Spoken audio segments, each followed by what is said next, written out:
Il existe une espèce bien particulière d'êtres humains, des gens qui n'ont l'impression d'exister réellement que lorsque personne ne les regarde. Vous les avez vus, ou peut-être êtes-vous l'un d'eux. On repère cette personne très tôt. Elle travaille, concentrée. Elle avance silencieusement à travers le chaos. Elle est dans un état de flux, un rythme fragile et magnifique. Et soudain, quelqu'un entre dans la pièce. Quelqu'un se tient derrière elle, juste là, à rôder, à observer. Rien n'est dit, pas un seul mot.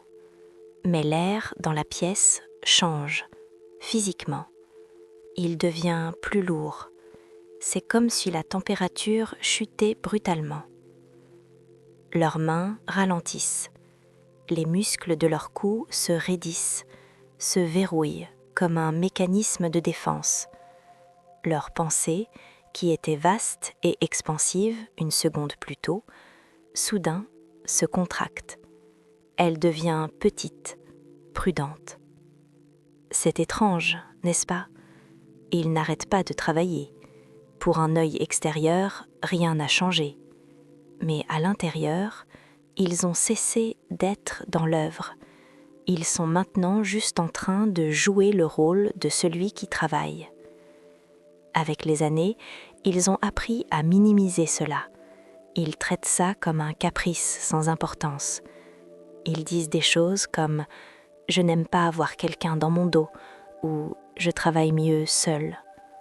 Mais cette explication est trop petite, trop simple, parce que ceci n'a jamais été une question de travail. C'est une loi fondamentale de leur nature, une vérité silencieuse qu'ils portent sur eux comme une pierre dans la poche. Quelque chose en eux ne fonctionne correctement, ne respire que lorsqu'ils sont laissés totalement seuls. Regardons de plus près.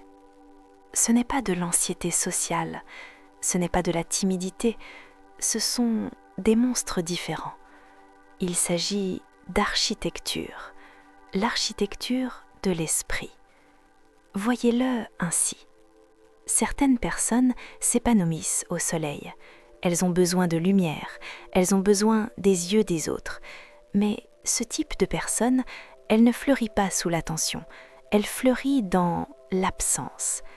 Ces gens ne craignent pas l'effort, non, ils craignent l'exposition. Pas l'exposition comme la célébrité, mais l'exposition, le fait d'être vu trop tôt. Être vu alors que l'argile est encore humide. Imaginez, être vu alors que vous formez encore une pensée fragile, vu alors que vous testez une idée stupide qui pourrait devenir brillante, vu alors que vous êtes encore inachevé. Il y a un malaise brûlant et silencieux qui monte en eux lorsque le processus lui-même devient visible. Ils se sentent violés, comme si quelque chose de profondément intime avait été touché sans permission, une effraction de l'âme. Vous remarquerez ceci chez eux, et c'est la clé. Ils ne craignent pas d'être jugés après que le travail soit fait. Une fois la statue coulée dans le bronze, critiquez-la autant que vous voulez. Ils peuvent gérer le feedback, ils peuvent gérer la critique sévère, ils peuvent même gérer le rejet. Mais ce qu'ils ne peuvent pas tolérer, c'est d'être observés en train de devenir.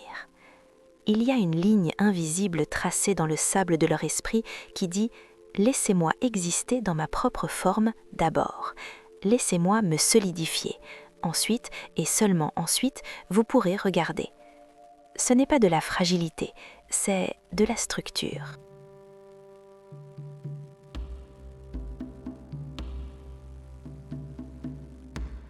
Lorsqu'ils sont observés, ils deviennent hyper conscients d'eux-mêmes. Soudain, ils surveillent tout. Comment je suis assis ? Est-ce que mon visage a une expression bizarre ? Est-ce que je tape assez vite ? Leur attention, qui devrait être à 100% sur la tâche, se brise en deux. Une moitié reste avec le travail, en lutte, l'autre moitié flotte au plafond, regardant vers le bas, se regardant jouer l'acte de travailler. Et cette seconde moitié, se surveillant dans leur tête, coûte cher. Ils brûlent de l'énergie comme un incendie de forêt. C'est pourquoi ils peuvent travailler 12 heures seuls dans une pièce silencieuse et se sentir énergisés, vivants, mais se sentir absolument vidés, creusés de l'intérieur après seulement 20 minutes d'observation silencieuse. Ce n'est pas la difficulté de la tâche est facile, c'est le coût métabolique de l'autosurveillance, vivre à la fois comme l'ouvrier et le spectateur.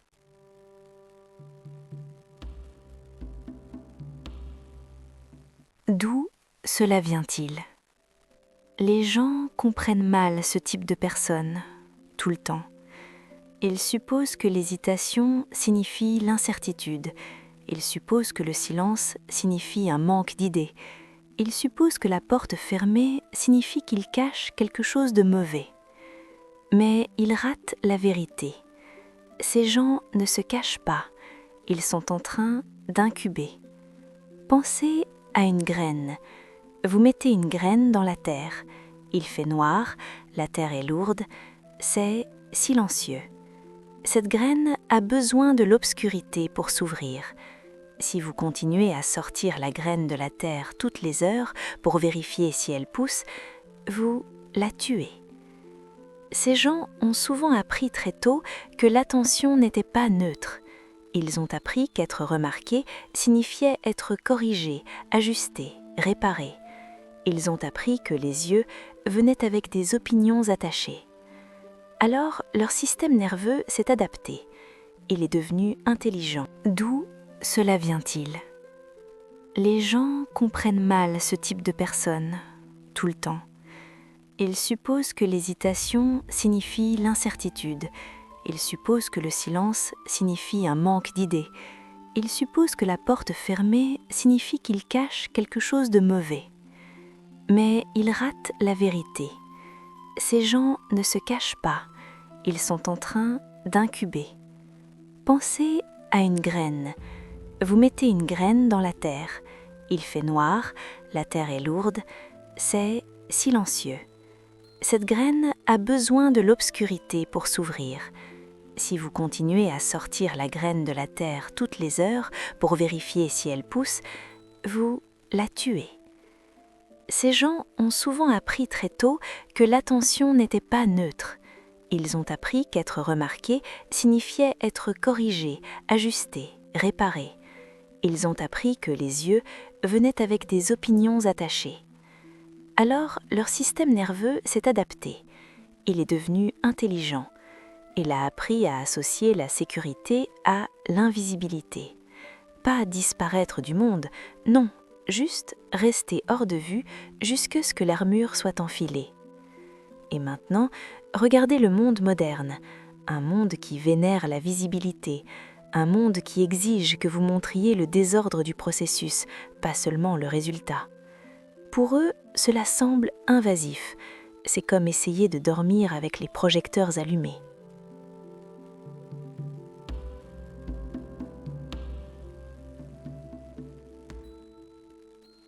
Alors, ils se retirent. Pas des gens, ils aiment les gens, mais ils se retirent du fait d'être perçus. Ce type de personne n'a jamais été conçu pour être observé constamment.